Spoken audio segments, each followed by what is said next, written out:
Baiklah, Assalamualaikum warahmatullahi wabarakatuh. Saya Salsafira Putri Kinanti dari kelompok 4 akan menjelaskan tentang variabel dan kajian atau tinjauan pustaka.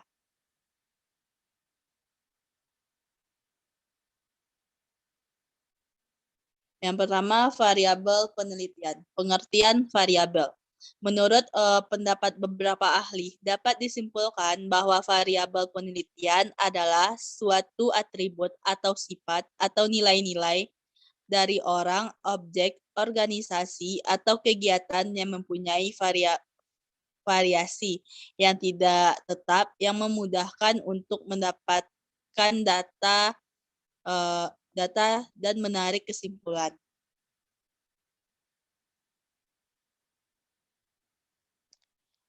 Ciri-ciri variabel menurut Subakti yaitu Subakti 2021 halaman 82 yaitu satu memiliki variasi nilai, dua membedakan satu objek dengan objek yang lain dalam suatu populasi, yang ketiga bisa diukur.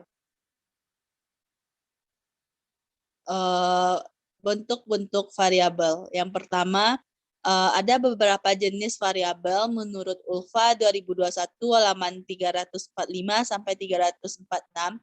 Antara lain, yang pertama variabel district dan variabel continue.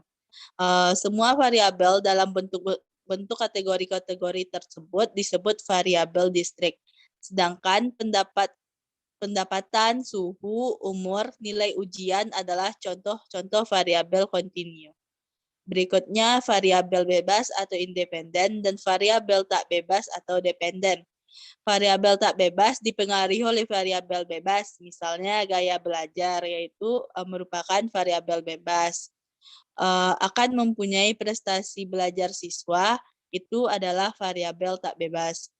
Berikutnya variabel nominal, ordinal, internal, dan ratio, yaitu pengklasifikasian ini didasarkan pada tingkat pengukuran. Berikutnya variabel kualitatif dan kuantitatif, yaitu variabel kuantitatif menggunakan skala numerik atau matrik sehingga bisa ditransformasikan melalui operasi matematika dan analisis statistika yang lengkap, sedangkan variabel kualitatif menggunakan skala non-numerik atau karakter atau strik atau non-metrik. Baiklah, hanya sekian. Terima kasih. Berarti di akhir baiklah, hanya sekian materi saya. Assalamualaikum warahmatullahi wabarakatuh.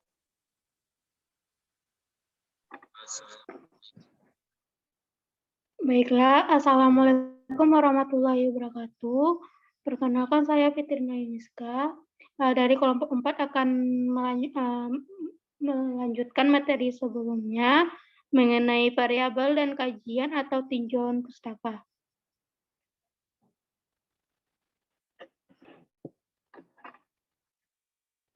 Baiklah, untuk materi selanjutnya, menurut Kurniawan pada tahun 2016 halaman 43, berdasarkan hubungannya antar variabel dalam penelitian, pada dasarnya terdapat 3 jenis variabel penelitian. Yang pertama yaitu variabel bebas atau variabel independen.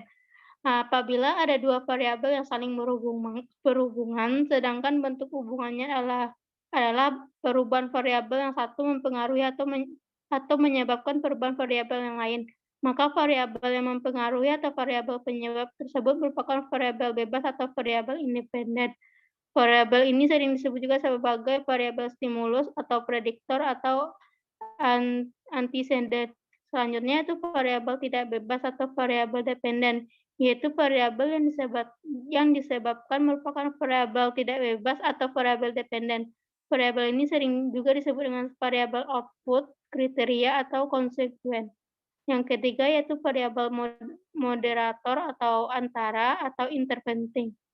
Variabel yaitu variabel yang memperkuat atau memperlemah hubungan antara variabel independen dan dependen. Variabel ini juga disebut sebagai variabel yang berada di antara kedua variabel independen dan dependen. Selanjutnya itu tinjauan pustaka. Menurut beberapa pendapat ahli pada PowerPoint, maka dapat disimpulkan bahwa Tinjauan pustaka adalah cara tertulis dari peneliti mengumpulkan jawaban dari masalah penelitian sebelumnya mengenai pustaka terkait. Selanjutnya yaitu penulisan tinjauan pustaka menurut Ari Jacob dan Sorensen pada tahun 2010 halaman 102 terdapat 7 cara penulisan tinjauan pustaka dapat dilihat pada PowerPoint. Baiklah, sekian materi dari saya. Assalamualaikum warahmatullahi wabarakatuh. Assalamualaikum warahmatullahi wabarakatuh. Baiklah, saya Faradila Fatu Anisya dari kelompok 4 akan melanjutkan materi mengenai penyajian materi yang ketiga dari variabel dan kajian atau tinjauan pustaka.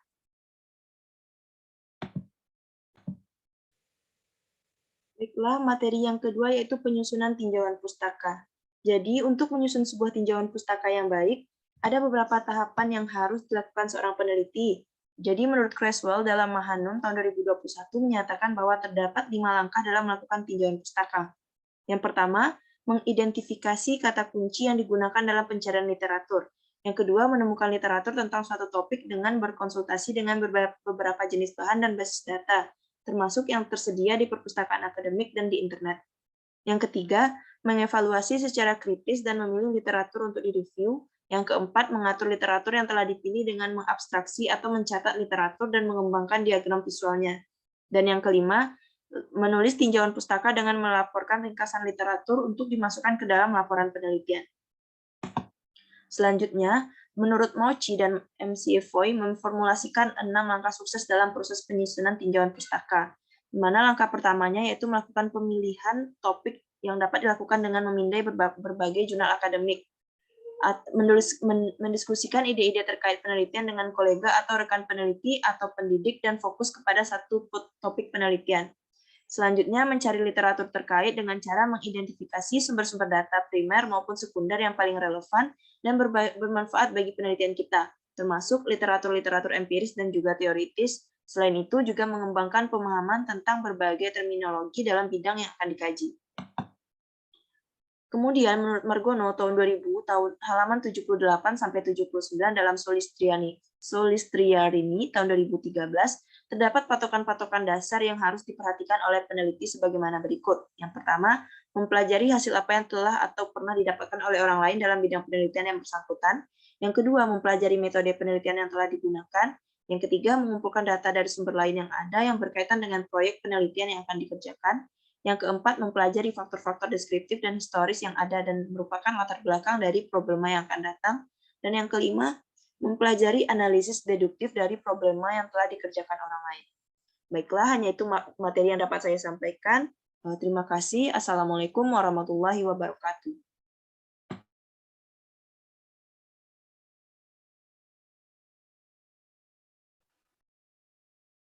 Assalamualaikum warahmatullahi wabarakatuh. Perkenalkan, saya Dahanda Yuni dari kelompok 4 akan menjelaskan materi tentang penelitian tentang variabel dan kajian tinjauan pustaka.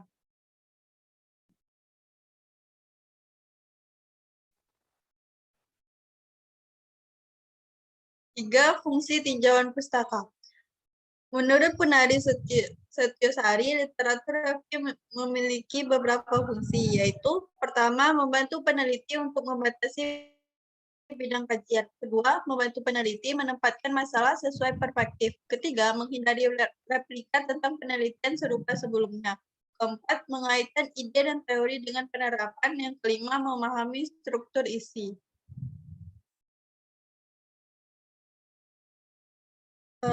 Kemudian fungsi tinjauan pustaka menurut Zubaida tahun 2007 dalam Muhanum tahun 2010, yaitu yang pertama, mengetahui sejarah masalah penelitian. Kedua, membantu memilih prosedur. Tiga, memahami latar belakang teoritis masalah penelitian. Empat, mengetahui manfaat penelitian sebelumnya. Lima, menghindari duplikasi. Enam, memberikan pembenaran peneliti masalah penelitian.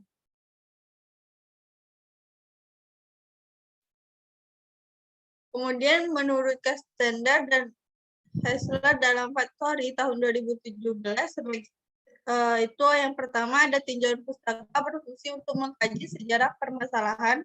2. Tinjauan pustaka membantu peneliti untuk mendalami landasan teori yang berkaitan dengan permasalahan penelitian. 3. Membantu peneliti untuk mengkaji kelebihan dan kekurangan hasil penelitian terdahulu. Yang keempat, menghindari adanya duplikasi penelitian. 5. Membantu peneliti menunjang perumusan masalah. 6. Membantu mencari teori atau konsep atau generalisasi yang dapat digunakan sebagai landasan atau kerangka dari teori penelitian dilakukan. 7. Membantu menemukan metodologi yang sesuai dengan penelitian yang akan dilakukan. 8. Memudahkan untuk membandingkan antara fakta di lapangan dengan teori yang ada. Secara garis besar, sumber bacaan itu dapat dibedakan menjadi 2 kelompok, yaitu sumber acuan umum, yaitu berupa buku teks, ensiklopedia, dan sejenisnya. Dan sumber acuan khusus seperti kepustakaan yang berbentuk jurnal, buletin penelitian, skripsi, tesis, disertasi, dan lain-lain.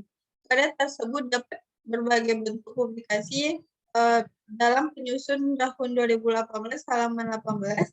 Itu ada artikel jurnal, buku teks atau textbook, ada proceeding konferensi, yang D ada laporan pemerintah dan perusahaan, E ada koran, F skripsi, tesis, dan disertasi, G internet atau jurnal elektronik, dan H ada majalah. Sekian penyampaian materi dari saya. Assalamualaikum warahmatullahi wabarakatuh. Terima kasih.